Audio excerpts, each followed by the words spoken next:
This week, the House Democrats are continuing our to pass Senate Republican language. As I said in my opening day remarks, we want to accept good ideas wherever they come from, if they are a solution. And so in that spirit, we accepted the Senate Republican language for bills that have passed the Senate 92-6. Strong bipartisan support. We're putting those on the floor each day. Yesterday, we did the legislation to open up the Treasury Department to make sure that people there are able to come to work and be paid as they meet the needs of the American people, including, but not confined to, getting their refunds, or getting a small business SBA loan, answering questions for taxpayers who are calling in, the full function of the Treasury Department. Can't say to the Treasury Department, come in, do the job, you're not going to get paid. That's what the president is saying. And today we will have the agriculture bill, the bill that covers the Department of Agriculture on the floor so that we can address the farmer's safety net. They are expecting and not receiving what the president promised when he did his, shall we say, misinformed trade policies. They also have subsidies and other needs as they plan for the growing season, and food safety inspections, food stamps, all the rest being held up by the president's petulance. Again, today we'll do, this week we'll vote on transportation and HUD. This is to prevent families from being evicted from their homes. There's so much that HUD has to do with housing in our country that is forestalled by the president's obstinance. And then we will do Interior Department legislation on Friday. Next week, we'll proceed with legislation that did not pass the full Senate yet, but very strongly came out of committee. In fact, with the vote, in some cases, where he is on the committee of Mitch McConnell. So we're just saying to them, take yes for an answer. This is what you have proposed. Why are you rejecting it at the expense of the health, safety, and well-being of the American people? To take an oath to the Constitution or an oath to Donald Trump? And these families, many of them veterans, are not able to meet their mortgage payment, their rent payment, their car payment, harming their own credit ratings. You're no friend of veterans if you harm their credit rating, and that's exactly what the president is doing. He's also harming the full faith and credit of the United States of America and our credit rating if he lets this go on with statements so irresponsible of saying, I'll let this go on for months or years. Months or years, the President of the United States. And so he's endangering the safety of our food supply, the security of our airlines, vulnerable families, nutrition assistance, tax refunds, paycheck of 800,000 innocent families. What did they do to deserve this? Of course, the president doesn't believe in governance, so he doesn't care if governance doesn't take place. He doesn't appreciate the role of public policy in the lives of the American people. But in addition to that, what he is proposing is not the best way for us to secure our borders. And let me just make a clarity. Not only was the president unpresidential, surprise, surprise, yesterday in his behavior. I think the meeting was a setup so he could walk out, but I'll say just that. And as I said to him yesterday, these people cannot go to their fathers to cover their payments, their cost. Can you? Can any of you, if this happened to you? If you can, good luck. That's wonderful for you. But that doesn't speak for most families in our country. But the fact is that what the president is proposing is not the best way to protect our borders. And I want to correct the record. He has not told the truth when he said he asked me if in 30 days I would support border security, and I said no. He knows, the people in the room know, that that was not what happened. What he said in 30 days, will you support a wall? And I said no. he went out and said something completely different, because he knows we all support border security and that there's a better way to do it. He talks about drugs coming into the country. 90% of the drugs come in through the ports of entry. So what we are proposing is to build the infrastructure of the ports of entry, strengthen that, the ports of entry. Spend the money, it's hundreds of millions of dollars, but accessible to have the scanning technology to scan cars coming through for drugs, contraband of any kind, weapons even.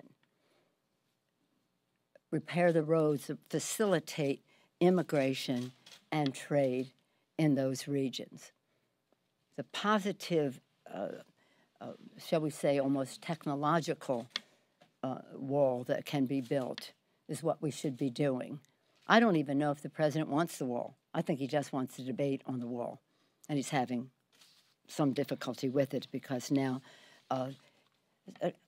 would you think a person has confidence in the strength of his own arguments with those he's debating with or with the American people? If you have confidence in your own position, why would you say, I have to shut down government so that people will heed what I am saying? It's a bad thing. Yesterday, we also had legislation on the floor to stop the Republican assault on the Affordable Care Act. 192 Republicans voted to undermine the pre-existing condition benefit, to lifetime limits, the ban on lifetime limits. They voted to stop the expansion of Medicaid. They voted to impede the health insurance affordability, tax credits, and, of course, the benefit of kids up to 26 years old being on their families' policies and other things. Only 3 Republicans voted against that, and that was a vote for us to continue our legal argument against the case that the Republicans have brought. On the campaign trail, they said, oh, yeah, we're for the pre-existing condition. We are. 192 of them voted against it yesterday. So in any case, just to go recap in terms of the soap opera that the president's petulance and obstinance is creating, we all support border security. We take an oath to protect and defend the American people and to defend the Constitution as we do so. And that's what this debate is about. There's a better way, a more effective way to protect, to secure our borders, and that is what the debate should be about. And if you believe in your arguments and you're convinced that you're right and you think you can persuade others, you don't have to shut down government to strengthen your hand. Any questions? Madam Leader? Mm-hmm. Yes. Is there any world in which you would support, a world in which Democrats would support a broader deal in the context of reopening government? Would you support DACA as part of this reopening, for example? Well, we haven't had that discussion. What we're talking about now is just the president's insistence on a wall. We need to have comprehensive immigration reform. The Democrats and Republicans know that, and that is about dreamers and their families and the rest. We have said that we're going to protect the dreamers. That is very popular in the country. We can do that very quickly. It has Republican support in the Congress and certainly in the country. But comprehensive immigration reform is what this debate should be about. And quite frankly, when the president talks about this being a national security issue, no, it really isn't. It's about a policy that is discriminatory as to where people are coming into this country.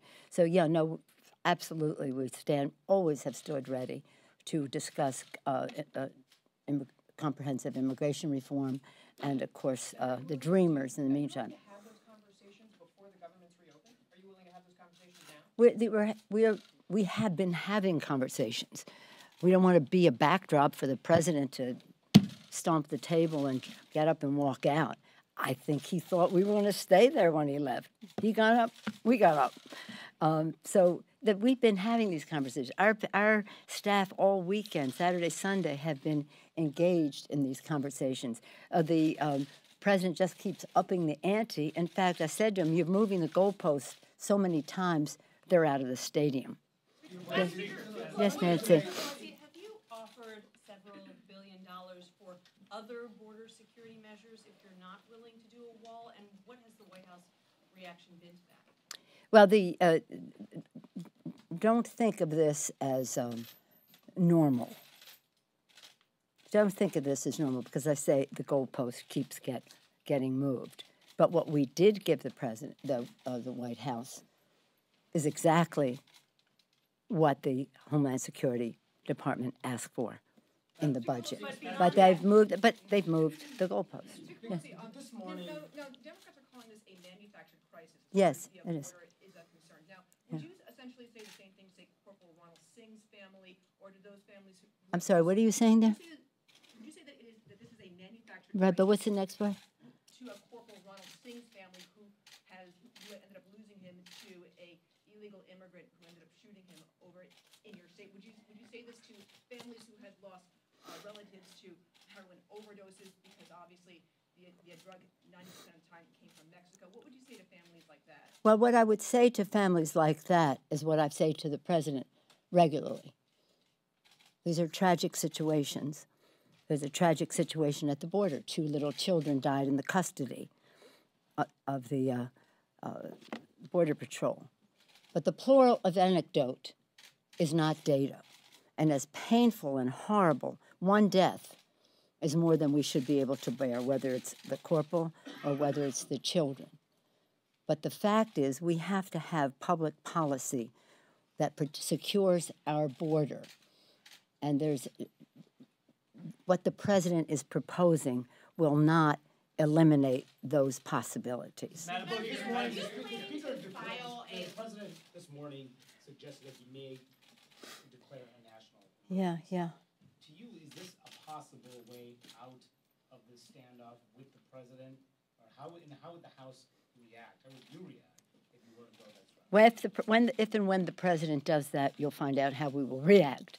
But I'm not going to that place now. But I think the president will have problems on his own side of the aisle for exploiting the situation in a way that enhances his power. But not to go there. Let's see what he does. Right now, there is a path. Open up government. Let's have this discussion on where we can agree on the best ways to protect our borders, to secure our borders, to do so in a way that honors our values. And the president's going to the border. Now he's saying maybe the trip isn't necessary. He goes and comes. But let me just close by saying this. Clearly, there's a disparity of shared values here. In terms of respecting the dignity and worth of everyone, being concerned about every death that happens because we live in an imperfect world, and that's very sad. But it is not a justification for having more children die in custody or be separated from their families. We're even going into that discussion, taking babies out of the arms of their parents. As the mother of 5 and grandmother of 9, I find that appalling. They find it normal. We talk about what he might do tomorrow, or is it today? Maybe does this at the border.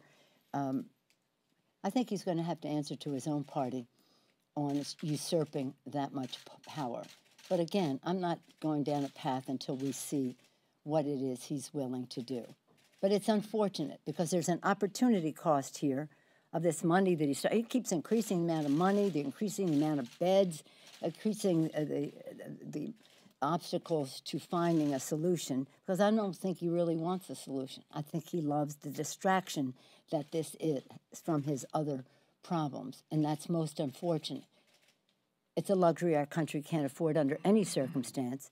It's certainly a luxury we can't afford when he has shut down government, takes pride in it, and says months or years. That's not the action of a responsible president of the United States. So let's see what he decides to do, and when he does. And let me just close as a Californian by saying how shocking it is that this president would say he's going to withhold funding to meet the disaster assistance, disaster needs of people in California. Ironically, most of those fires, except for maybe part of what happened in earlier in Santa Rosa, most of those fires took place in rural California. The votes he did get in California were in rural California. So we're saying to him, if you think you're punishing our state, you're punishing your own voters. And besides which, unless you have a different definition of what a disaster is and the needs for assistance, you have no right to withhold those funds. And I look to my Republican colleagues from California to stop looking the other way, the president's irresponsible behavior nationally. But they know people died, communities were wiped out, and they're just cavalier about it because of the President of the United States. Thank you. Just one last question. That's it. Okay, Thank you. The president said he'd rather talk to Xi. Thank you.